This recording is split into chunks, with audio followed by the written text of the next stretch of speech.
This news update is brought to you by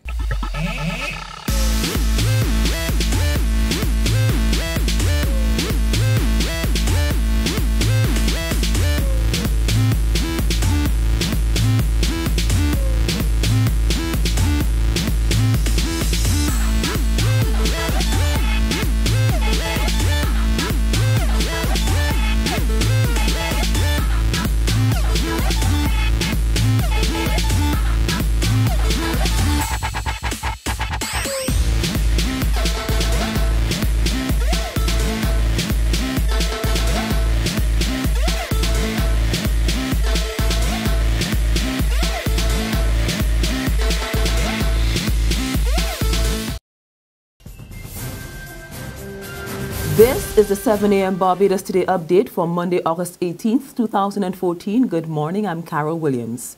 The cost of health care will soon go up. Prime Minister Frondell Stewart yesterday announced a change in policy at the Queen Elizabeth Hospital that will rope in people who can afford to pay for the services.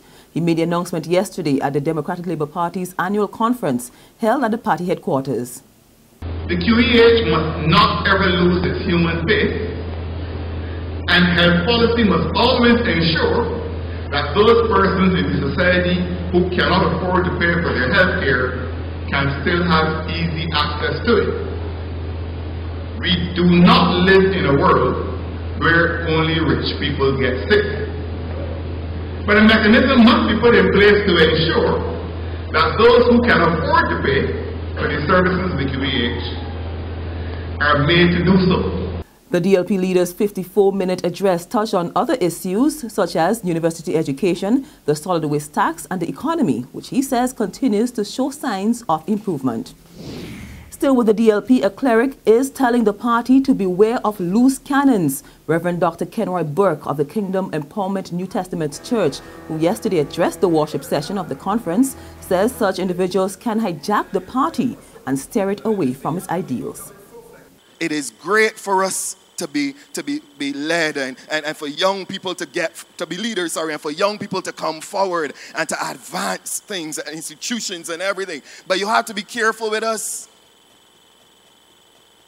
Because if there's not proper mentorship, you have what we call a loose cannon. People who will just do their own thing, and at the end of the day, you look around, they run and gone. And I'm not here to name call, so don't even ask me to call a name. But you have to be careful. And the thing about it is this, that there is something called youthful ambition. So youthful ambition comes with an agenda. And oftentimes the agenda outweighs the party perspective and position. So we run ahead of the party, we run ahead of people, we try to do our own thing because we're about ourselves. On to other news now. No need to worry. Despite reports that the National Insurance Scheme's unemployment fund could be wiped out over the next 2 to 10 years, Social Security Minister Senator Esther Bayasuku is confident this won't happen. While she acknowledges there has been a dip in funds due to payout to retrenched public sector workers, she is confident the policies being pursued at the state-run institution are enough. Yes, there's a dip now because of the crisis, but we expect that will take off again.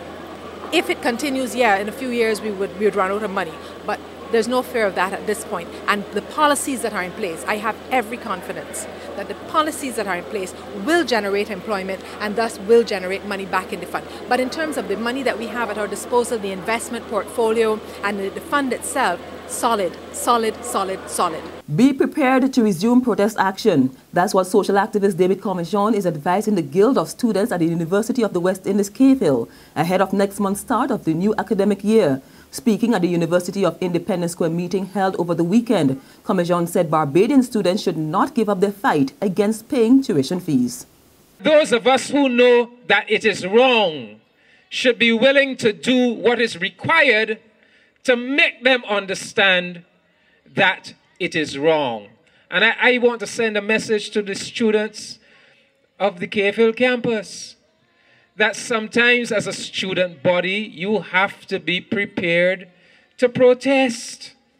You have to be prepared to sit down and sit in and lock out and disrupt if you are defending an important principle.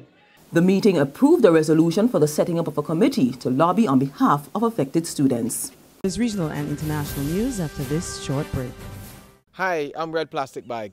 Anyone who knows me knows I don't like cold.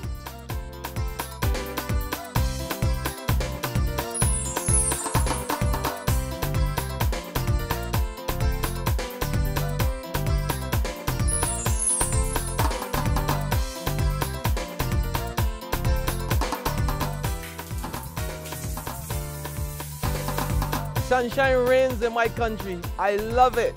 Catch the sun power.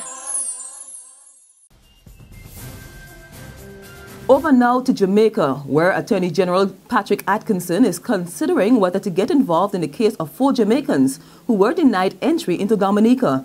The request was made by attorney for entertainer Tommy Lee, who wants to file the matter in the Caribbean Court of Justice, CCJ.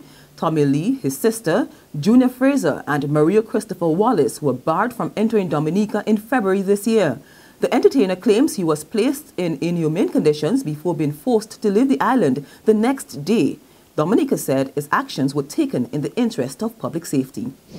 Internationally now, the deadly Ebola virus is now in danger of spreading in Liberia after a quarantine center was looted by a gang.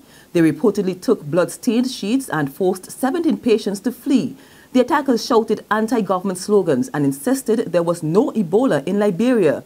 The Ebola outbreak has already killed more than 1,100 people in 5 months in Liberia, Guinea, Sierra Leone, and Nigeria. Liberia has the worst toll, with 413 people dead. And that brings us to the end of our 7 a.m. Barbados Today update. We'll be back again at noon. Until then, remember to log on to www.barbadostoday.bb, subscribe to our e-paper and email updates, or better yet, like us on Facebook. You can also catch us on Izumi Media in bus terminals or screenplay at supermarkets and gas stations near you for the latest news and sports. I'm Carol Williams. Have a wonderful day. This news update is brought to you by